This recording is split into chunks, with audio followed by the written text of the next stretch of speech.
el elemento agua. Muchas gracias. Gracias, muy bien. Muy gracias por quedarte en los 3 minutitos.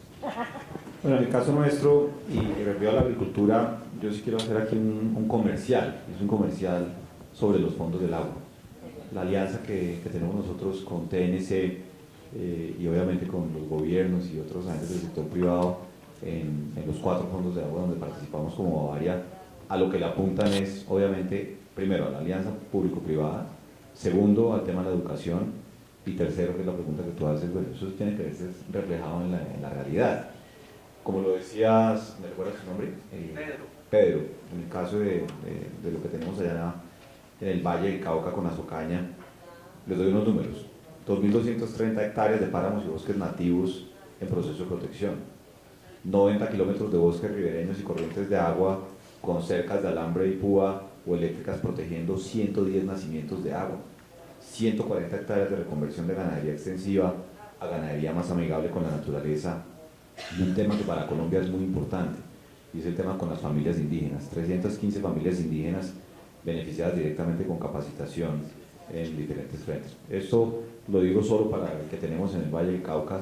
En el caso de Bogotá, lo discutíamos al día de ayer con Adriana Soto, con el presidente de TNC y el secretario de Ambiente de la capital de la República, que también hay muchas cosas por hacer. Yo le decía a Juan Carlos al salir de la reunión, y perdón me extiendo un poquito, el secretario de Ambiente nos decía, miren los cerros orientales de Bogotá, ahí es donde están todos estos esquemas de filtración para el agua, pues que se nos convierte como en una garantía hacia futuro, y quieren hacer un corredor, que lo llaman el sendero contra fuegos, que es para proteger los cerros de Bogotá, y ahora con el tema de los incendios, que los bomberos puedan tener como un tubo de donde sacar el agua para apagar los incendios. Eso vale 300.000 millones de pesos. Y yo diciéndole, nosotros con un aporte de 100 millones de pesos adicionales a lo que pudiéramos hacer en el Fondo de Aguas de Bogotá. Entonces, la materialización de acciones termina siendo desafortunadamente muy poquita frente a lo que se necesita. Pero eso no nos debe desanimar, sino por el contrario, buscar que más empresarios, más individuos, más organizaciones internacionales y por supuesto más gobiernos, no solamente juntemos voluntades, sino recursos que se transfieran en actividades que de alguna u otra manera den resultados para toda la sociedad. Muchas gracias.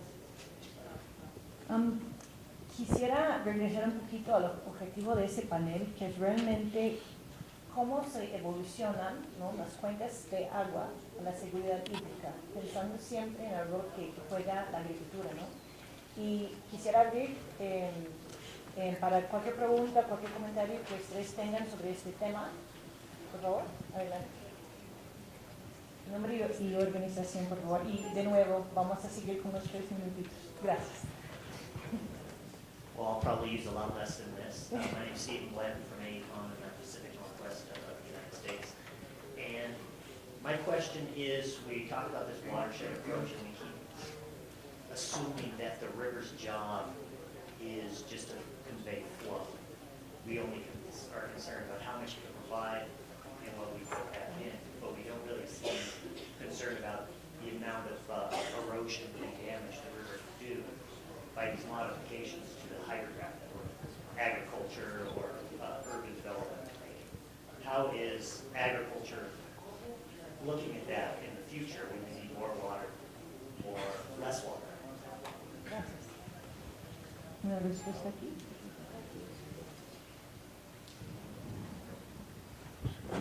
Eu penso, a gente está discutindo essa questão da intensificação e eu gostaria de pontuar, nós que trabalhamos com produção, principalmente de bovinos, não gostamos de dizer que existe um sistema de produção melhor do que o outro, né? Talvez um sistema extensivo seja o melhor, para aquela condição produtiva, cultural e econômica que existe. E hoje se discute muito um conceito de intensificação sustentável da produção. Ninguém sabe muito bem o que é isso, mas todo mundo quer intensificar sustentavelmente hoje a produção de alimentos. E eu sempre lembro que não tem como intensificar sem aumentar o aporte de nutrientes no sistema de produção, via fertilizante, via alimentos, muitas vezes nutrientes que são importados. Por exemplo, o Brasil é um dos maiores importadores de fertilizante químico do mundo. A gente importa nitrogênio, fósforo e potássio do mundo inteiro. para sustentar a nossa agricultura. Então, hoje eu não vejo nessa discussão sobre intensificação a questão de poluição difusa, porque você vai intensificar, né, você vai aportar mais nutrientes naquela área e você começa a ter outros riscos. Você vai deixar de ocupar áreas e recuperar áreas, isso é importante. Mas outros riscos podem acontecer e eu não vejo que a gente esteja discutindo isso de forma que deveria ser discutido. E daí vem a questão que o colega citou de bacias hidrográficas, né? Se a gente pegar no plano do território, essa intensificação está acontecendo e muitas vezes sem ter um olhar que é simples entre os balanços de entradas e saídas dentro desses sistemas de produção e como essas saídas podem impactar os fluxos de água dentro da bacia. Não só em termos de volume de água, mas principalmente em qualidade de água. Né? Porque a gente discutiu aqui escorrimento superficial, mas existe subsuperficial também, que é um grande desafio para nós sanarmos. E daí você pode usar tecnologias, como citaram aqui, reuso de água, são tecnologias para essa água não ir para os corpos d'água e ficar no sistema de produção, e você deixar que esse aporte de nutrientes vá para a bacia.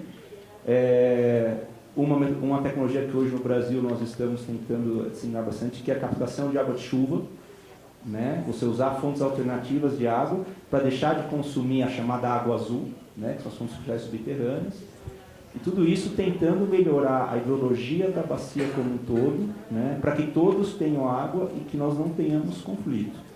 E que a discussão também seja, nós falamos sobre muito produção de alimentos e volume de água, mas existe produção de alimentos e qualidade de água. Assim como não tem como produzir alimentos sem volume, não tem como produzir alimentos sem qualidade de água. Para irrigar precisa de qualidade, para dar para o animal precisa de qualidade. Né, e nós temos que, e se nós pegarmos só um exemplo, as taxas de saneamento na América Latina, tanto o saneamento urbano como rural, ainda deixam muito a desejar. Né? Então, nossas águas são constantemente ameaçadas por isso. Okay?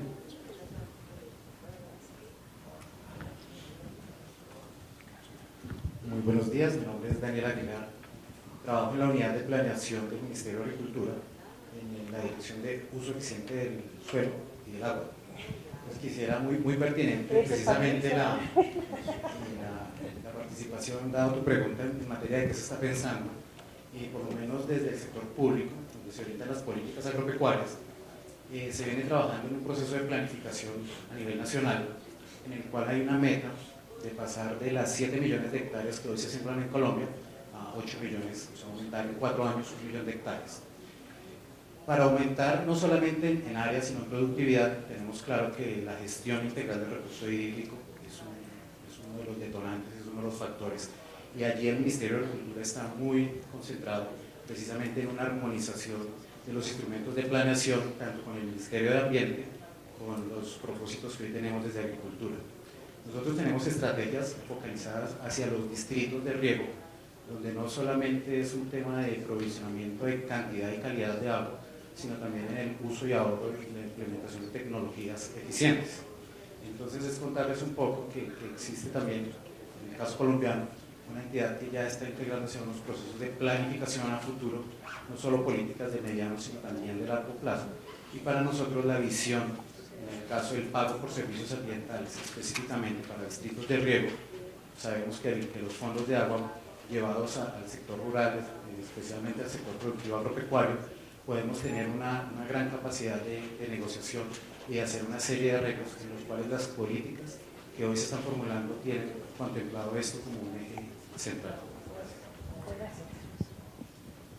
A ver, otra pregunta, comentario. Aquí, allá. Adelante. Buenos días, mi nombre es Henry Quijano, soy secretario técnico de la Alianza de Cuenca, que es el Fondo del Agua del Norte de Santander. Una pregunta para el colega del Ministerio de Agricultura. Yo veo dos temas clave, y es que el mercado, digamos, a pesar de que hablamos de uso racional, no está desregularizado. Pues ahí tenemos un cuello de botella clave, y lo otro, pues también es el tema del instrumento económico, la aplicación de la tasa proporcional. Son dos temas muy sensibles y que de alguna manera creo que el gobierno no ha querido darle respuesta al tema. So pena que ya estaba el decreto listo de la TUA, no sé por qué. Pero hay dos temas que creo que hay que abordar. Estamos, digamos, lejos de dar la pena política. Ahora, necesito preguntas de mujeres, por favor. Me están dejando muy sola. Ahora, ya hiciste una, gracias, pero otra mujer, por favor. ¿Tienes espalda? No, mentira. Perdón. ¿Ahí? ¿Alguien? Muy bien, muchas gracias. Muy bien. Para complementar todo lo que se está diciendo, definitivamente si queremos escalar este tipo de iniciativas de agricultura sostenible, de hacer una gestión adecuada del recurso hídrico, definitivamente se necesita involucrar pues a lo que se llama hoy en día el triángulo del éxito. Si yo no tengo el sector privado de la mano con el sector público y los dos caminando y actuando con la sociedad civil, no lo vamos a lograr.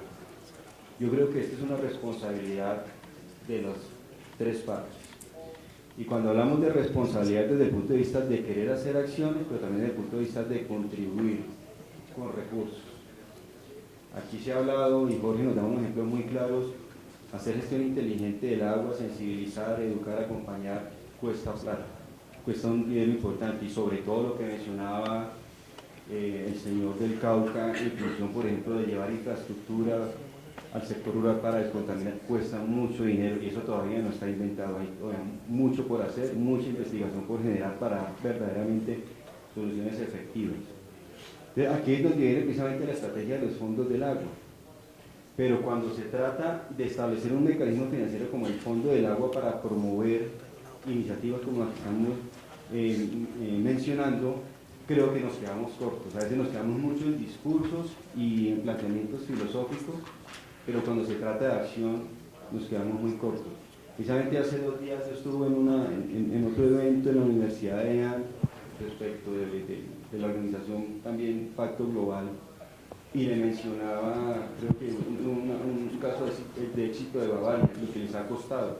Es un dineral precisamente hacer todo un trabajo en sus fábricas desde el punto de vista del recurso hídrico, y están tratando de generar un fondo del agua, y sus mismos colegas decían, qué difícil es lograr que los que predican y dicen que quieren hacer algo por el medio ambiente, a la hora de la verdad pongan un dinero, ¿sí? Entonces yo creo que se trata de eso, se trata de hacer una gran gestión, de involucrarnos. El sector privado solo no lo va a lograr, el sector público tampoco.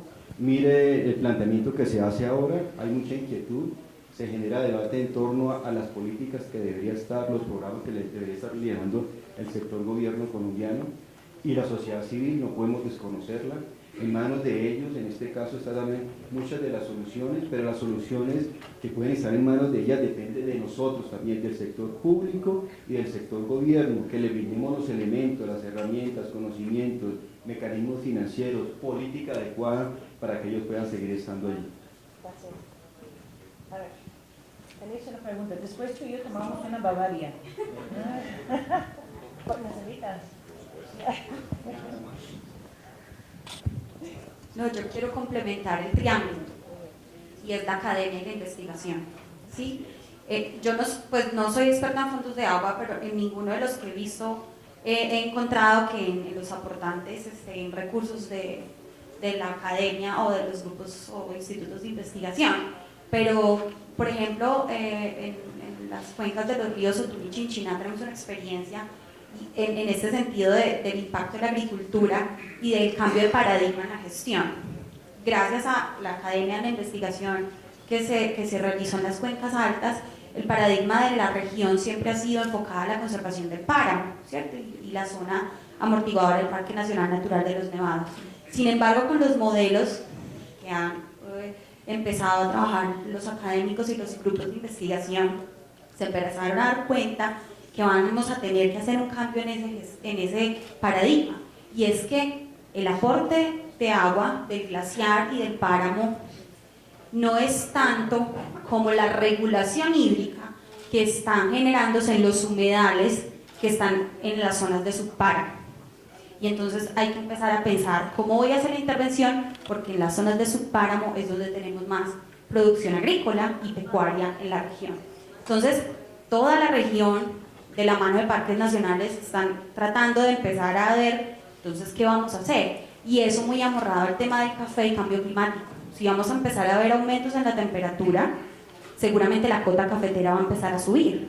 Y entonces, ¿cómo vamos a intervenir ahí? Y cómo vamos a cambiar el paradigma de sacar el ganado y la papa del páramo y empezar a ver cómo vamos a gestionar el subpáramo, que es el que nos está generando. Y todo esto que les estoy contando parte de investigaciones que han hecho la academia y los grupos de investigación de la región de la mano de las corporaciones autónomas regionales y parques nacionales. Entonces, yo creo que de los aportes que podemos sacar aquí es cómo podríamos visionar la intervención de los académicos y los investigadores dentro de cuál podría ser su papel o su aporte dentro de los esquemas de fondo de agua.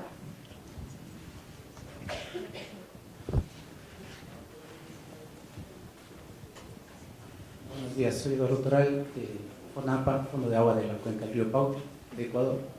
Y respecto al comentario tuyo, uno de los constituyentes de nuestro fondo precisamente es la universidad más grande de nuestra región, Cuenca, Ecuador. Sí. No tenemos tanto dinero, pero con un poquito de gestión y ingenio y amistades de colegas biólogos, hemos logrado que este año se interese por monitorear algunas actividades que nosotros estamos realizando. Les invitamos a que aprovechen la oportunidad de tener un laboratorio natural de algunas actividades que estamos haciendo, y hemos conseguido voluntariado de estudiantes de las escuelas de ingeniería ambiental o de biología para que nos ayuden a monitorear algunas actividades que nos interesan. Una de ellas precisamente es financiada por TNC. Entonces, tal vez con un poco de gestión me he dado cuenta yo que podemos hacer cosas interesantes. Obviamente siempre la plata ayuda, ¿no es cierto? Pero creo que podemos hacer cosas importantes. Bueno, vamos a regresar a nuestros panelistas aquí para que no se guarden. Mentira. No, muchas gracias por la conversación, porque así es como creo que nosotros podemos todos tener nuestra contribución, ¿no? Pero últimos pensamientos, como 5 minutos, cada uno de ustedes. Empiezo contigo.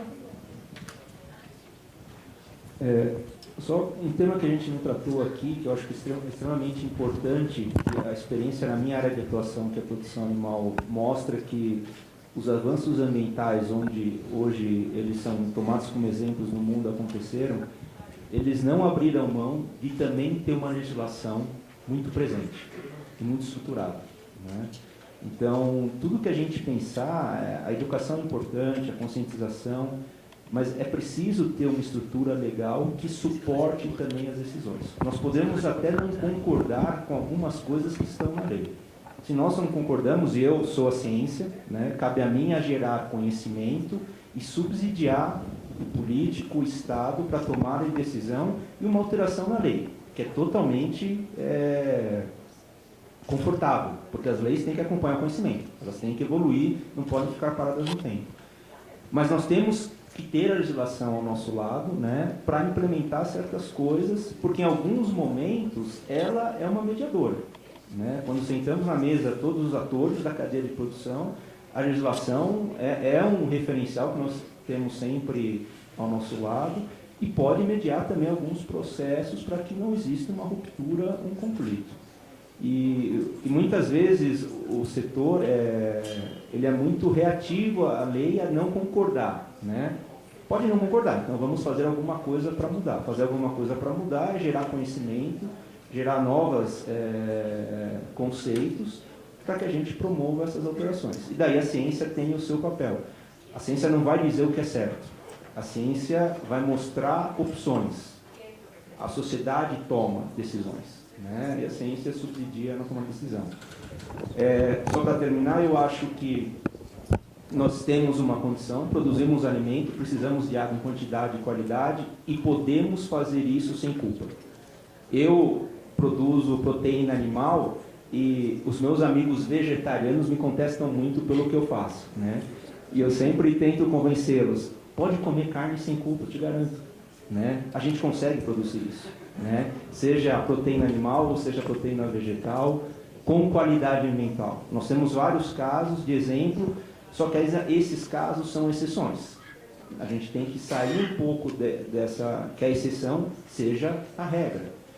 E para que essa exceção seja a regra, nós, consumidores, temos um papel fundamental, de participantes, principalmente como agentes econômicos nisso, né? Senão vai ficar muito discurso, e vão ficar ações pontuais, em pequenas bacias, conseguimos coisas maravilhosas, mas continuarão a ser exceções. Então, tem que vir para a mesa o agente econômico, a gente tem que discutir. A discussão sobre o uso da água na produção de alimentos não é uma discussão ambiental, é uma discussão econômica também, né? E tem atores que participam disso e tem que estar na mesa para cooperar. No mais, eu agradeço a oportunidade e vou estar aqui no evento à disposição para quem quiser conversar. Obrigado.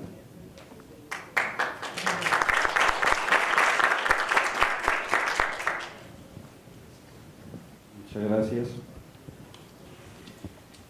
Yo creo que tenemos que ser conscientes de que la variabilidad climática es una realidad y en el caso del sector cafetero vamos a tener que seguir conviviendo con ella permanentemente.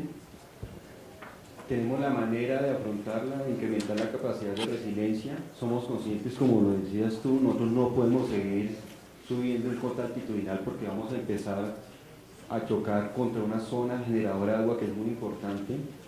Afortunadamente existe la manera de seguir estando en la zona cafetera sin tener que impactar estas regiones fundamentales. Es un trabajo de muy largo plazo que requiere el concurso de todos, pero hay que tener una visión holística y se necesita que cada sector cafetero, como le decía antes, conozca y entienda lo que se está haciendo, hacia dónde se quiere ir para poder tomar las mejores decisiones y el cómo hacerlo. Si cada sector, en el caso de Colombia, desde empresarial, industrial, sector primario de la producción, entiende dónde se está moviendo y cómo hacer, yo creo que entre todos podemos empezar a contribuir. Lo único cierto es para la reflexión es que a pesar de los esfuerzos, algo no estamos haciendo bien, ¿cierto? Hablamos mucho, se generan muchos eventos donde tratamos de despertar una conciencia, pero algo no estamos haciendo bien. Y la muestra de que algo, de que no lo estamos haciendo bien es que cada día nos estamos sintiendo más avasallados por lo que está ocurriendo desde el punto de vista climático y desde el punto de vista del recurso hídrico. Colombia ha perdido un tercio, que creo que lo mencionabas también, Julio, un tercio de la disponibilidad hídrica en los últimos 20, 25 años, y es un tema alarmante, y a veces uno no percibe que se estén tomando de cierta manera políticas serias y generando programas que tiendan precisamente a frenar de cierta manera o a preparar a la comunidad a tratar de mantener lo que hoy tenemos y evitar que se sigan generando esos impactos que hoy pues, lo estamos viviendo todos. Pero no es tarde para empezar. Yo creo que lo que estamos viviendo con esto y lo que vivió en Colombia con el fenómeno niño fue uno de los más fuertes en los últimos años. Yo creo que ha generado la sensibilización que a veces no se puede con mecanismos educativos.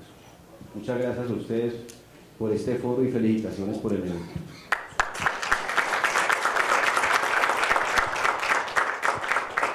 Bueno, yo me comprometí con mi hijo a que le iba a decir después del panel. Él está en su clausura del colegio y no lo puedo acompañar por estar acá. Al final del día que se concluía qué íbamos a hacer. Pero primero déjenme compartir con ustedes 3 datos. En el año 1999, para producir 1 hectolitro de cerveza en Colombia, usábamos 9 hectolitros de agua. En el año 2006 bajamos a 5 y en el año 2013 llegamos a 3.2. Es decir, la eficiencia y el promedio mundial hoy es de 5. Entonces, Colombia, y en eso nos sentimos muy orgullosos en Bavaria y en SABMIL, por supuesto, y ahora que vienen nuestros nuevos dueños de Brasil, InBev. Realmente hemos logrado ser un referente para hacer mucho más eficiente la producción de la cerveza. Y frente a lo que tú decías, que tal vez es de las cosas que más me llevo de este panel, eso debería ser un criterio diferenciador frente al consumidor. O sea, las marcas, y aquí uno empieza a aprender hasta el mercadeo, o por lo menos a entender el mercadeo, no solamente es lo que representa una marca como la que seguramente les gusta a ustedes, Club Colombia, Águila, Póker, Pilsen, qué sé yo, sino que ahora, espero, ¿no? Aguilacero, espero que no Heineken. Pero sí es un tema donde el consumidor debería premiar a las marcas que tienen una huella hídrica muy responsable. Hoy se hace en el caso de los alimentos con el tema orgánico. Hay algunas empresas que lo que buscan es eliminar o reducir al máximo el desperdicio de alimentos. ¿Y qué se hace con el desperdicio de alimentos? Entonces, a mi hijo Camilo le diré, como consumidores tenemos que ser mucho más responsables en cómo escogemos qué productos consumimos, no solamente en el caso de los alimentos. Ustedes han escuchado la historia de los jeans, los Levi's, y el uso del agua para la producción de los colgantes de las telas. Entonces, aquí uno puede desarrollar una teoría del consumidor frente a lo que deben ser las acciones concretas en ese frente. Y eso parte por otro precepto básico que también me llevo del panel para mi hijo, que es el tema de la educación transgeneracional y obviamente en materia de género. Educación para generar conciencia, creo que definitivamente la conciencia no la podemos dejar de hacer, así sea insuficiente, yo coincido con Rodrigo en ese tema, pero la conciencia para tomar acciones en todos los frentes, los que hoy están en el gobierno, los que hoy estamos en el sector privado, los que están en las universidades investigando y por supuesto los que están en los colegios y se están formando, porque esa es la única manera que ese círculo vicioso lo convertimos en un círculo virtuoso. Tercero, sin duda alguna, el tema de los fondos de agua y las alianzas, el mercadeo lo llaman el triple win, y es como ese triángulo que es una ganancia para todos, donde las comunidades, el sector privado y el gobierno no solamente ponen plata, pero la plata se traduce en acciones concretas en el territorio. Y el ejemplo demostrativo, o lo que llamaríamos la envidia colectiva, hace que cuando uno hace las cosas bien, el competidor dice, ¿y a él por qué le está yendo mejor? Y empieza a aplicar. Si uno logra convertir este tipo de cosas en materia de la protección de nuestro recurso hídrico, creo que se puede generar un efecto multiplicador bastante positivo. Y finalmente, no dejar de realizar estos eventos. El compartir las buenas y las malas prácticas, al final del día sí hace que surjan nuevas ideas o por lo menos nuevos ejemplos para implementar. Entonces lo que decía Pedro, lo que decía el señor que viene del Ecuador, cada uno se lleva su pedacito y dice, y con Juan Carlos saliendo seguramente diremos qué más podemos hacer en Bavaria para que hagamos una pequeña contribución a un cambio. Yo creo que eso es lo que resalta la importancia de estos paneles y por supuesto que tú hayas facilitado la conversación no solamente entre nosotros, sino entre todos los que están acá, porque cada uno como más pensando, oiga, ¿y qué es lo que vamos a hacer a continuación? No es si lo podemos hacer o no. Gracias.